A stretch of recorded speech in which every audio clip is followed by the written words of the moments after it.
Bine v-am găsit, bine v-am regăsit, dragilor din Zodia Scorpion, oriunde v-ați afla. Suntem din nou împreună la ultima lectură săptămânală a lunii noiembrie, mai precis perioada cuprinsă între 24-30 noiembrie, mă scuzați. Deci perioada cuprinsă între 24 noiembrie până pe 30 noiembrie. Așa că toți cei care aveți Soarele, Luna, Venus, Ascendentul în Zodia Scorpion, această lectură este de asemenea și pentru voi. Nu uitați, bineînțeles, este totuși o lectură general colectivă, așa că vă rog să luați decât ceea ce rezonează cu voi, iar restul lăsați-le să zboare în univers, pentru că sigur sunt pentru alte energii care într-o mai mică sau mai mare măsură au o legătură cu Zodia Scorpion. Și haideți să vedem, nu cred, aceeași energie a căzut și la Zodia Balanță. Poate aveți legături cu această zodie. Cert este că energia voastră este una în care, nu știu dacă numărul 25 sau 7 să vă spună ceva, dar o energie în care nu prea vă interesează pe voi ce spun ceilalți, atâta timp cât voi sunteți mulțumiți cu aspectul vostru, cu felul vostru de a fi, vă iubiți pe voi înși vă așa natural cum sunteți, așa frumoși cum sunteți și cumva nu lăsați pe alții să vă umple de murdărie, da? Cu ghilimelele de rigoare. Vă simțiți bine în pielea voastră și în felul în care voi arătați. Haideți să vedem ce ne spune și tarotul. Ce vine pentru dragii mei din Scorpion în săptămâna 24-30 noiembrie. Să vedem.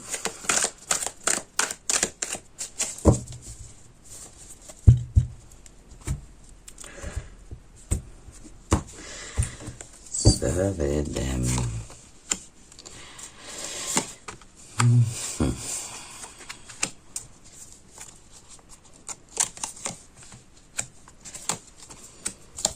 Da, foarte multe cupe până în prezent, asta îmi vorbește mult și avem și deja și arcanul vostru. Dragii mei, dragi, faptul că sunt foarte multe cupe, asta îmi spune că e ceva legat de emoții, de stări, de probabil sentimente, conexiuni, legături importante pentru voi. Care este prezentul vostru? Prezentul vostru este legat de un 7 de cupe, de anumite idei destul de bune, aș spune, pe care voi le doriți într-un fel sau altul aplicate, poate în meseria pe care o faceți sau poate vis-a-vis de relațiile voastre sau, cum să spun eu, idei care încercați într-o oarecare măsură să vi le impuneți, să le transformați în realitate, doar că ce vă oprește, dragii mei, sunteți chiar voi. Punerea în aplicare a acestor inițiative, acestor idei, indiferent cât de bune ar fi ele, atâta timp cât nu se acționează vis-a-vis de ele, ele rămân la stadiul de idei. Sau chiar dacă vă apar tot felul de șanse, ele apar în viața voastră, dar dacă nu acționați să profitați din plin de aceste șanse, ele cumva rămân decât în faza de idei și nimic mai mult. De ce spun că puteți fi chiar voi? De ce? Pentru că avem un rege de cupe care foarte bine poate reprezenta zodia voastră, reprezintă zodiile de apă, rac, pești sau scorpion. Și în această situație este foarte bine știut faptul că regele de cupe este într-adevăr o persoană destul de calmă, destul de cu măsură, diplomată, înțelegătoare, da? Doar că cum să spun eu, atitudinea lui, aș spune că este cel mai bătrân dintre toți regii din tarot. Tocmai de aici vine și înțelepciunea, dar nu este foarte activ, ca să spun așa. Și într-adevăr sunt niște idei foarte emoționale, cu foarte mult patos, foarte creative, dar lipsa de acțiune își va putea spune cuvântul. Dacă, de exemplu, putem vorbi, nu știu, de o altă zodie, da, și care nu are legătură într-un fel sau altul cu voi, nici pe ascendent sau alte planete. Putem vorbi de cineva care poate bloca aceste idei bune, aceste dorințe ale voastre, cineva care, cum să spun eu, nu știu dacă o face neapărat voit, dar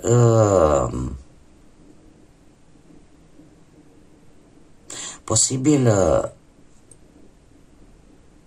să există o anumită motivare, să nu știu, să nu înțeleagă ceea ce voi vreți să puneți în aplicare. Și atunci lipsa asta de motivație e valabilă și pentru voi. Da? În cazul în care, cum am mai spus, aveți poate un ascendent într-o altă zodie de apă sau chiar și în zodia Scorpion. Deci, blocajul vi-l puteți face cam singurei și am trebuie să vă spun că ne apropiem și de o lună nouă în Scorpion, cel puțin acum când fac eu aceste lecturi, așa că își va pune amprenta această lună nouă în zodia voastră. De ce? Veți fi într-adevăr mult mai inventivi, mult mai creativi, mult mai intuitivi, dar va lipsi acțiunea și motivația reală ca să treci la acțiune, da? Ce gânduri aveți? Ce așteptări aveți? Gândurile voastre, și se vede acest lucru, sunt legate de lună și de influența lunii în viața voastră. De asemenea, aici avem o altă zodie de apă, zodia Pești, și dacă toți suntem la zodie, hai să le spunem pe toate, ca să nu uit, avem deci toate zodiile de apă, Rac, Pești, Scorpion, se repetă Scorpion, și avem zodii de pământ, Taur, Fecioară, Capricorn. Asta așa ca să încheiem cu zodiile. Gândurile voastre sunt unele destul de, cum să spune, ele sunt bune, vă intuiți, doar că eu aș zice că sunteți într-o perioadă în care nu puteți vedea voi foarte clar anumite lucruri, iar asta face ca situațiile să fie un pic stagnante, să bată pasul pe loc, să există într-adevăr o ușoară confuzie, o ușoară tristețe, aș spune.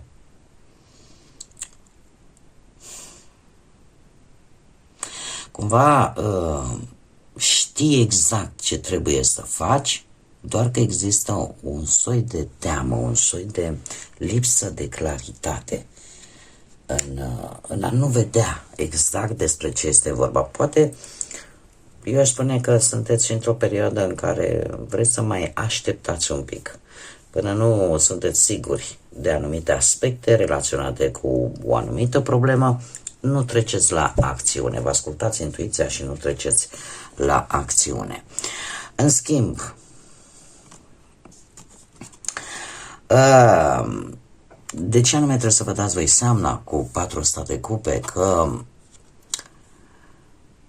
acest 4 de cupe vorbește de faptul că de aceeași lipsă de motivație, de același dezinteres vis-a-vis de anumite aspecte din viața voastră care nu vă mai impulsionează. E o ușoară delăsare în această săptămână. Eu aș spune că faceți lucrurile, dar parcă nu le mai faceți cu aceeași energie, nu le mai faceți cu același chef, cu aceeași... nu știu, cred că aș putea să-i zic că sunteți o idee un pic mai leneși în această săptămână, dar foarte indiferenți. Deci foarte indiferenți. Și această indiferență, într-un fel sau altul, se vede încă din prima energie pe care am scos-o. Indiferență față de cei care poate vă critică, indiferență față de cei care, domne, au mereu ceva de comentat împotriva voastră. Cumva, e o vorbă la spaniol pe care eu nu pot să o spun acum, dar să se ducă cu toți unde or vrea, ceva de genul ăsta. Nu mă mai interesează. Deci o indiferență. Iar asta probabil că îți vei da seama de-a lungul săptămânii că sunteți voi un pic posibil și afectați de această lună nouă în Scorpion și de influența lui Lilith. Are și acolo o influență. Așa că da. Ce ar putea să vă ajute? O legătură cu trecutul. Poate că și această lipsă de motivație să vină dintr-o zonă a tristeții, a melancoliei, a legăturii cu trecutul, a descoperirii unor amintiri, întâmplător sau nu, sau un sprijin care poate veni din partea unei energii din trecutul vostru și care posibil să apară în viața voastră și într-un fel sau altul să vă ajute. Este cineva, o energie pe care voi n-ați mai, sau o cunoașteți de foarte, foarte mult timp. Acum, știți bine că până la sfârșitul lui acestei luni, noiembrie, încă rămân anumite aspecte astrale destul de pregnante, destul de mult timp. Da? Iar aceasta, cum am mai spus, această lună nouă în Scorpion de pe 20 se va manifesta și la câteva zile după ce ea își continuă mersul crescând. Bun, ce poate veni în această săptămână important pentru voi? Voi veți avea o atitudine total schimbată față de o energie de pământ posibil, Taur, Fecioară sau Capricorn, o atitudine transformatoare radicală. Asta ce înseamnă? Înseamnă că veți fi mult mai duri, poate mult mai reci, veți avea o atitudine mult mai tăioasă, mult mai distantă, pentru că această schimbare radicală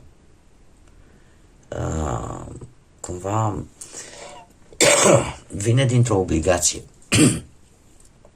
Ceva v-a obligat să faceți lucrurile astea, pentru că vreți să vă schimbați o idee, o credință sau pur și simplu poate această persoană într-un fel sau altul v-a rănit și asta nu înseamnă că va scăpa și așa ușor.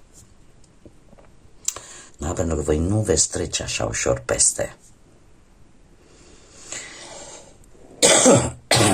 Ar putea să fie acest rege de monede, să fie cineva destul de, să aibă o anumită vârstă,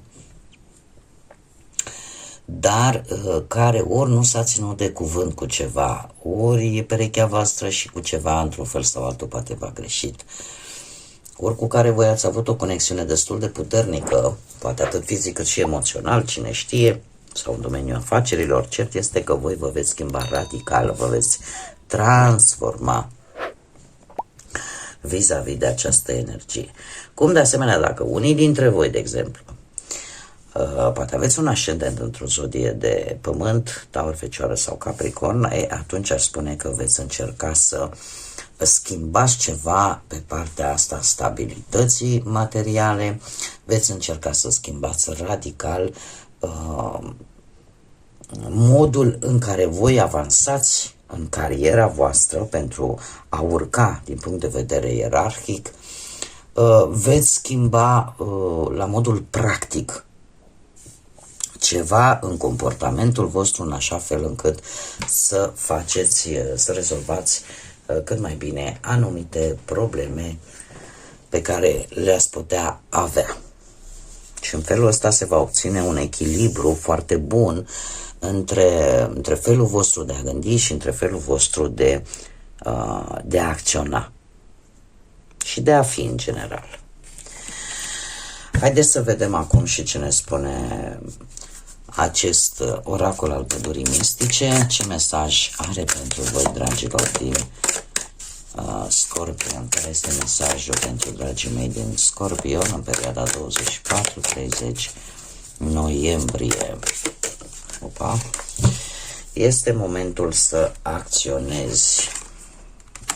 Ne spune așa: Nu trebuie să știi totul dinainte, fă pas cu pas și privește tot ceea ce încă nu este dezvăluit.